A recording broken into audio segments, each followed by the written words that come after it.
Voilà, bonjour à tous, j'espère que vous allez très bien. Dans cette nouvelle présentation, je vais vous montrer un plan en tant que jeune, n'importe quel jeune qui gagne un peu de revenus, c'est-à-dire quoi?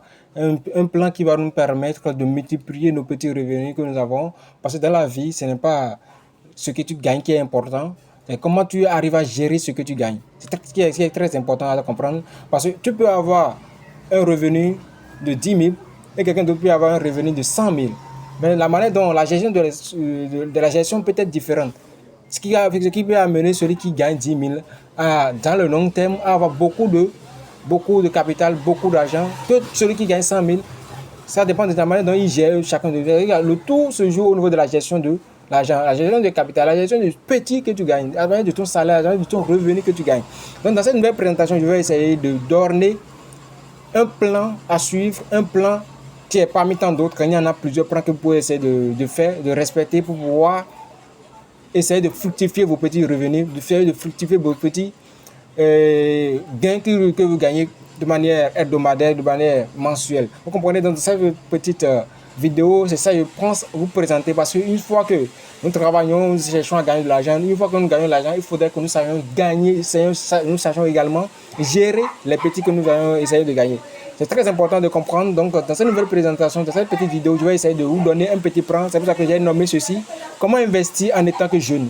En tant que jeune, comment nous pouvons investir nos petits capitales pour pouvoir fructifier nos revenus, pour pouvoir fructifier nos petits qu'on gagne, nos petites monnaies que nous avons essayé, nous essayons de trouver. Ça, on se comprend un peu. Donc, dans cette vidéo, c'est ce qu'on aura à voir.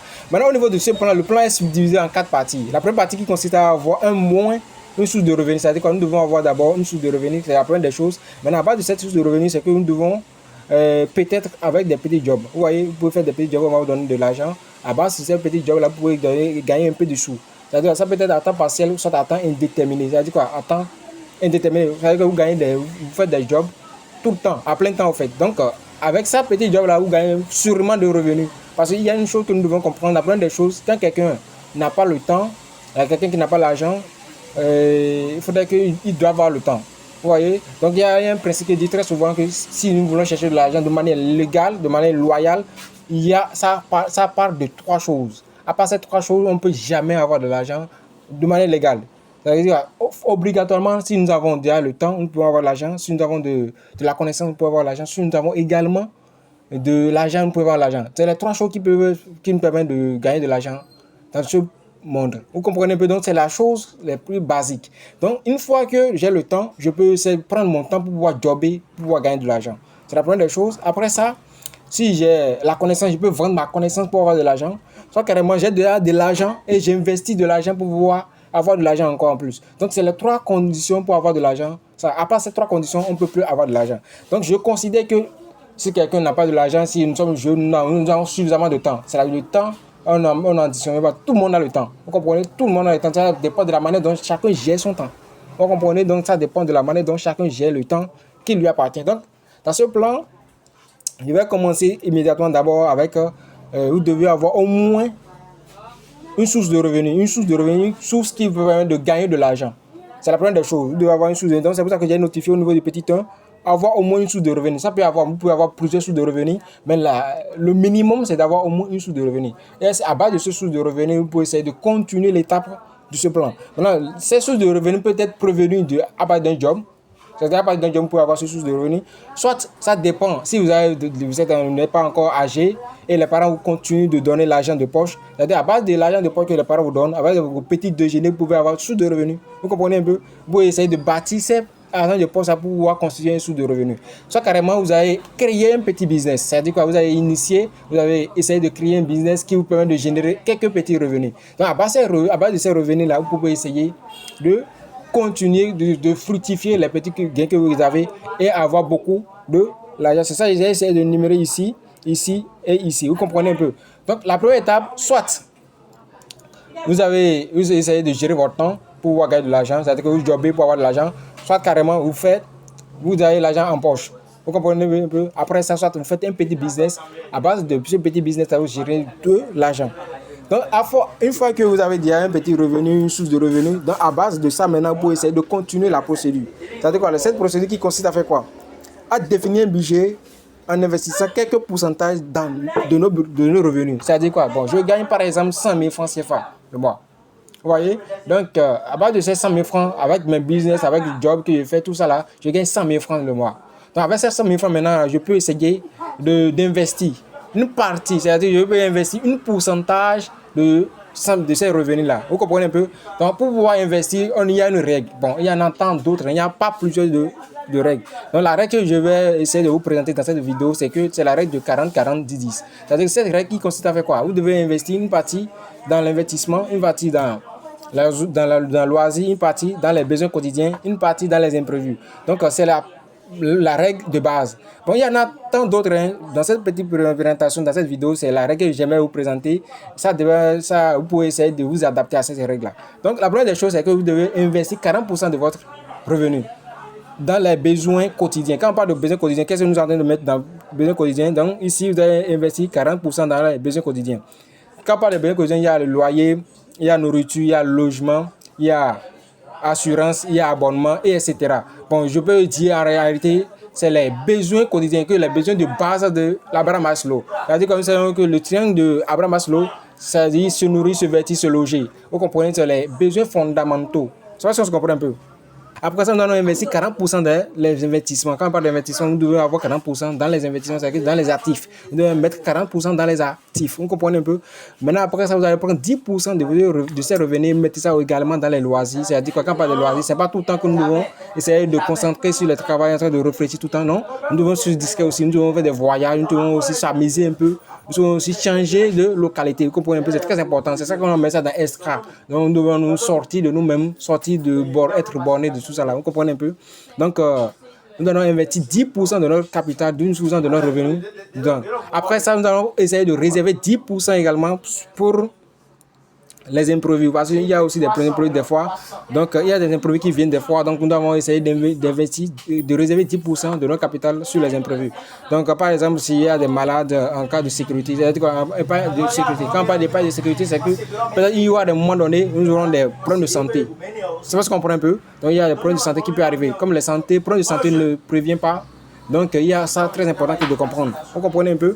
Donc, c'est un peu ça ce que nous devons essayer d'expliquer. Donc, c'est une règle comme beaucoup de personnes utilisent. Vous comprenez, c'est une règle que beaucoup de personnes utilisent. Dans les livres, vous allez essayer de voir. Il y en a plusieurs règles. Mais dans cette petite vidéo, je vais essayer de parler de cette règle. La règle de 40-40-10-10.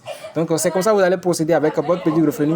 Maintenant, je tiens à notifier un truc rapidement. La pondération est adaptée à chaque profil en fonction de vos objectifs, de vos lifetime et de vos tolérances au risque. Ici, qu'est-ce que je tiens à vous accentuer, à notifier? C'est tout simplement que quand vous parlez de capital, je suppose quelqu'un qui gagne 100 000, il doit investir 40 000 dans les loisirs, c'est-à-dire qu'il met 40 000 de côté pour les besoins quotidiens, c'est-à-dire manger, se nourrir, se vêtir, se loger. Vous comprenez?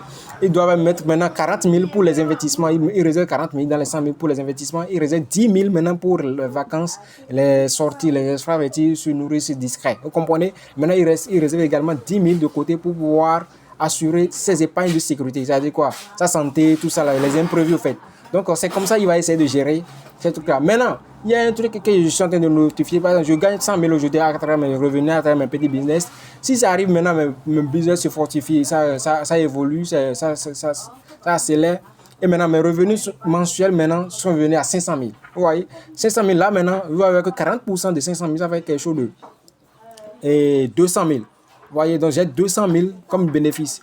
Donc je mets 200 000 dans loyer, nourriture, tout ça. Vous voyez que c'est un peu dépassé. Bon, pour le moment, c'est un peu déjà. Tant que tu prends un loyer de 200 000, nourriture, tout ça, là, tu consommes durant un mois, tu dépenses 200 000, c'est déjà trop. Donc c'est pour cela que je suis en train de dire. Ça dépend de nos objectifs. Vous voyez, donc ça dépend de tes objectifs en ce moment-là. Donc on essaie de réglementer ça en fonction de notre profil. Vous comprenez? Donc là, le profil est sédentaire, mais les dépenses, on doit essayer de réglementer, d'adapter à cela.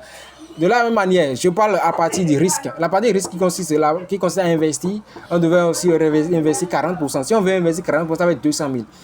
200 000, il y a d'autres personnes qui ont difficilement, qui peuvent investir 10 000. C'est-à-dire que leur tolérance au risque, c'est tellement, vraiment, et c'est compliqué pour eux d'investir. C'est-à-dire qu'il y a d'autres personnes, maintenant, c'est difficilement, ils peuvent investir 10 000. Or, contrairement à d'autres personnes au même lieu, aux même place, qui ont investi 500 000. Donc, chacun a ses goûts au risque. C'est-à-dire que chacun avec la manière dont il peut risquer, il peut chercher à risquer. Donc, c'est un peu ça que je vais essayer de notifier avec vous. Donc, ça dépend. C'est-à-dire que je tiens à notifier, il faut essayer de vous adapter à ce truc-là. Et aussi, quand on parle de lifetime, il y a des manières dont profiter, parce qu'on dit de se distraire. C'est pas parce que je gagnais 100 000, je gagne 500 000 d'utiliser. J'ai réservé 50 000 pour faire le lifetime que je vais utiliser. 50 000 pour faire le lifetime. Ce n'est pas loyal. Parce qu'en tant qu'entrepreneur, il faut savoir gérer votre capital. C'est très, très important que vous devez notifier ça. Donc, c'est ça, je tiens à vous notifier en même temps à ce niveau. Donc, après ça, vous devez savoir aussi également que la fin que consiste à faire quoi? Vous devez essayer maintenant d'ouvrir un compte d'investissement. Vous devez investir dans quelque chose. Vous comprenez? Tout ce que ça, j'ai essayé de notifier. Vous devez investir dans quelque chose. Donc, c'est très important. Vous devez investir dans quelque chose. Et c'est ça, je tiens à vous notifier ici. Donc, investir dans quelque chose. Donc, vous pouvez investir dans des comptes d'investissement. Bon, ça dépend. Il faut essayer de gérer, de bien analyser les comptes avant d'investir. Parce qu'il y a beaucoup de comptes qui sont des Ponzi, des arnaqueurs, tout ça là. Donc, il faut essayer d'analyser, de bien analyser avant d'investir dans les projets.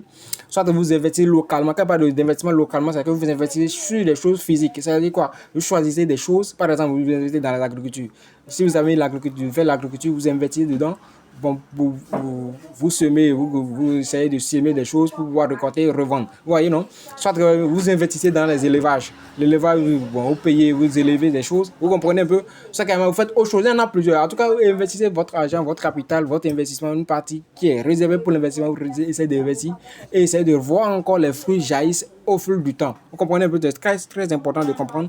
Après ça, la quatrième point qui consiste à définir une stratégie d'investissement en fonction de votre profit. C'est-à-dire quoi? Vous devez essayer de définir une stratégie d'investissement. C'est-à-dire quoi? Il y a d'autres personnes qui aiment investir sur le long terme, et il y a d'autres qui aiment investir sur le court terme. C'est-à-dire quoi? Si vous aimez investir sur le long terme, c'est que vous faites un investissement passif. Vous faites de l'investissement passif. C'est-à-dire quoi? La première des choses, c'est que vous faites je vous donne des exemples. Vous-même, vous essayez de regarder votre localité, bien vous faites des business en ligne, vous essayez de faire l'investissement sur les crypto-monnaies. Quand on parle on parle de DCA. Quand on parle de DCA, c'est quoi? Vous investissez de manière progressive. Par exemple, vous choisissez chaque mois, je vais investir 10 000 sur ces cryptos. Mais je vais 10 000 sur les crypto-monnaies. Vous voyez, donc? Soit carrément, vous faites des investissements sur les actions et gagnez en dividendes. Vous voyez, vous investissez sur les actions, vous allez gagner en dividendes. Soit vous investissez sur les ETF. Vous voyez, non? C'est-à-dire quoi? Les paniers d'actions. Vous voyez, non? Vous investissez sur les ETF. Soit carrément, vous investissez également sur les indices. Ou vous faites le staking. Le staking qui consiste à faire quoi? Vous payez des pièces stackées. Quand vous allez stacker ces pièces-là va vous gérer quelques centimes, quelques millièmes de pièces par jour. Vous comprenez bien ce qu'on appelle staking. Donc, avec cette stratégie d'investissement, ce qu'on appelle une stratégie d'investissement à long terme. C'est-à-dire quoi? Vous investissez aujourd'hui, mais vous aimez prendre vos bénéfices à long terme, au moins après 3 mois, voire 6 mois, voire 1 an, au plus. Vous voyez, non? Donc, c'est ça qu'on appelle investissement à court terme. Et de deux aussi, vous pouvez faire l'investissement sur le court terme. C'est ça qu'on appelle actif. C'est-à-dire que je veux investir sur les choses qui peuvent me donner des bénéfices ici 2 jours, 3 jours, voire 1 semaine ou plus. Vous voyez, non? Donc, c'est ça qu'on appelle investissement actif. Et là, vous avez la possibilité d'investir, de faire le trading. C'est-à-dire quoi? Vous pouvez trader les actions. C'est un exemple que je suis en train de donner là. Hein. Donc, vous pouvez faire le trading. C'est-à-dire quoi? Vous pouvez trader les commodités. Ici, vous voyez, vous pouvez le trading des commodités, trading forex, trading des cryptos, trading des actions. Vous voyez, donc vous pouvez trader toutes ces actions-là de manière. Quand on parle de trading actif, c'est-à-dire quand vous tradez, vous prenez des positions pour pouvoir sortir dans quelques jours. Ouais, non, donc c'est ce qu'on appelle trading actif que vous pouvez faire. C'est ce qu'on appelle investissement à court terme. Vous comprenez un peu, donc c'est ça les choses que vous pouvez comprendre à ce niveau-là, au niveau du quatrième point. Maintenant, je vais essayer de clarifier un truc au niveau du quatrième point. Il y a d'autres personnes qui peuvent essayer de s'adapter à lui. Par exemple, moi personnellement, j'aime investir 80% de mon capital sur le long terme et 20% sur les court terme. C'est-à-dire quoi? Je prends le court terme, j'investis une partie de 20%. Par exemple, j'ai déjà essayé de totaliser 40% pour mes investissements. Je prends ces 40% là, je mets une bonne partie, c'est-à-dire 60% dans le long terme et 10% dans le court terme. C'est-à-dire quoi? Vous comprenez un peu ce que je suis en train de dire à ce niveau-là. Donc, c'est très important de comprendre. Après ça, je tiens à notifier un truc rapidement. Avant de vous lancer dans ces aventures-là, il faudrait que vous vous préparez sur les marchés. Si je veux, par exemple, investir sur un truc, il faudrait que je comprenne au moins les bases de ce domaine. Parce que ce n'est pas forcément que je ne suis pas là, que je dois me lancer dedans. Tout le monde s'en train de lancer dedans. Ce n'est pas possible. Même avant de faire l'investissement, il faut essayer d'analyser. Donc, il faudrait que vous analysez correctement d'abord le domaine dans lequel vous voulez investir avant de mettre votre argent. Vous voyez? Donc, c'est très important de comprendre. Donc, c'est tout ce que j'aimerais vous présenter dans cette petite vidéo. Donc, pour résumer la vidéo, c'est en tant que jeune, quand vous voulez investir votre petit budget, votre salaire, il faudrait que d'abord vous trouviez un job. Ça prend des choses, sans le job, vous ne pouvez pas avoir de l'argent. Sans un petit business, vous pouvez avoir de l'argent. Sans l'argent de poche, vous pouvez avoir de l'argent. Donc, avec cette condition, je suppose que c'est déjà réuni, donc vous avez déjà un petit job qui vous donne un salaire, qui vous donne quelques, quelques sous à la fin du mois. Donc avec ces quelques sous là, vous pouvez essayer maintenant de mettre une partie dans les lois et dans les besoins fondamentaux d'Abraham Maslow, mais une partie dans les investissements, une partie dans les loisirs, une partie également dans les épargnes de sécurité, c'est-à-dire pour vous prévenir des maladies et autres. Après ça, vous allez essayer de passer à la troisième étape qui consiste à faire quoi? D'investir une partie, une grande partie, d'investir partie, par exemple, sur les choses physiques chez vous, localement, soit que vous investissez sur les comptes d'investissement. Parce qu'il y en a plusieurs, donc à vous de voir si vous avez investi dans les choses en ligne, tout ça. Donc vous choisissez les comptes pour pouvoir investir dans le business en ligne. Après ça, il y a un quatrième point qui est très important aussi, d'avoir une stratégie d'investissement. C'est-à-dire une stratégie d'investissement à court terme, soit à long terme. Donc si c'est à court terme, vous voulez faire, vous choisissez les actions qui vous permettent d'investir sur ça et d'avoir des bénéfices durant le long terme. Soit carrément vous investissez sur le court terme, c'est-à-dire que vous investissez sur les actions, des cryptos, des comptes et vous tradez et d'avoir des bénéfices dans le court terme. C'est-à-dire quoi, au moins 2-3 jours, vous devez avoir déjà des bénéfices, au plus une semaine. Pour finir maintenant, avant d'investir dans quelque chose, il faudrait que vous devez avoir quelques notions, quelques éléments de base dans ce domaine avant de vous mettre dans ce domaine. C'est très important de comprendre parce que ça ne sert à rien de vous lancer dans un domaine sans aucune base. Ça, c'est compliqué. Mais si ce n'est pas vous, vous voulez travailler dans le domaine, il faudrait que vous ayez une connaissance, même si ce n'est pas approfondi, vous devez avoir une connaissance de base très importante avant de vous lancer, avant de mettre votre argent dedans. Donc, c'est ce que je tiens à vous notifier dans cette petite vidéo. Et sur ce, je vous dis à bientôt. Si vous avez des questions, des éléments de préoccupation, pour les laisser dans l'espace commentaire, ou bien vous avez d'autres propositions, d'autres suggestions pour me faire, ça me ferait beaucoup plaisir. Parce que ça, là, c'est juste un plan, comme on dit, un plan, il y en a plusieurs. Un plan que quelqu'un peut suivre pour pouvoir essayer de fructifier ses revenus mensuels.